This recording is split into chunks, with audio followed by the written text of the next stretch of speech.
తెలంగాణలో మరో కీలక ఘట్టానికి తెరలిచ్చింది. చాలా కాలంగా ఎదురుచూస్తున్న జనగణన ప్రక్రియకు ముహూర్తం ఖరారైంది. మే 11 నుంచి జూన్ 9 వరకు రాష్ట్ర వ్యాప్తంగా ఇంటింటి సర్వే జరగనుంది. ఈసారి పెన్ను పేపర్లతో పనిలేదు, అంతా డిజిటల్ మయం. స్మార్ట్ ఫోన్లో సమాచారం నిక్షిప్తం చేసుకుంటారు. 16 సంవత్సరాల తర్వాత దేశంలో జనగణన మొదలైంది. ఈ భారీ ప్రక్రియ సజావుగా సాగేలా క్షేత్రస్థాయిలో సన్నాహాలు మొదలుపెట్టారు అధికారులు.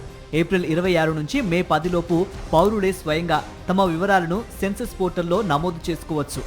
16 భాషల్లో అందుబాటులో ఉన్న ఈ ఆప్షన్ ద్వారా మీరు వివరాలు నమోదు చేస్తే ఒక ఆల్ఫా న్యూమరిక్ నెంబర్ మీ సెల్ ఫోన్కు వస్తుంది.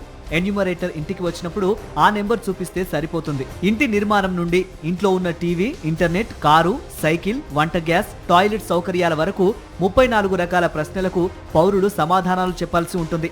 జనగణనకు సహకరించని పక్షంలో 1000 రూపాయల పెనాల్టీ వేసే అవకాశం ఉంది.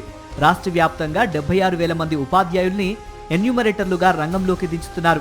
రెండవ దశ జనగణన ఫిబ్రవరి 2027లో నిర్వహించనున్నట్లు సెన్సస్ తెలంగాణ డైరెక్టర్ భారతి హెలికేరి వివరించారు. కేంద్ర ప్రభుత్వం ప్రతి ఒక్క రాష్ట్ర ప్రభుత్వానికి ఒక విండో ఇచ్చింది. మీరు ఏప్రిల్ నుంచి సెప్టెంబర్ వరకు ఎప్పుడైనా 30 రోజులు చెయ్యండి అని. సో మన తెలంగాణ రాష్ట్రంలో 11 మే నుంచి జూన్ 9వ తేదీ వరకు మన రాష్ట్రంలో ఈ యొక్క మొదటి దశ నిర్వహించబడుతుంది. సో దానికి 15 డేస్ ముందు సెల్ఫ్ ఎన్యూమరేషన్ అవకాశం ఇవ్వడం జరుగుతుంది. అంటే 26 ఏప్రిల్ నుంచి 10వ తేదీ మే వరకు కూడా ఈ సెల్ఫ్ ఎన్యూమరేషన్ అనేది జరుగుతుంది తెలంగాణలో.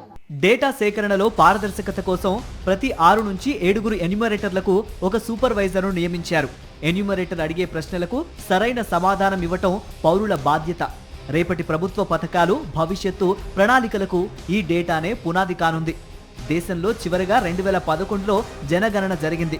తర్వాత 2021లో జరగాల్సి ఉండగా కరోనా కారణంగా ఈ కార్యక్రమం వాయిదా పడింది.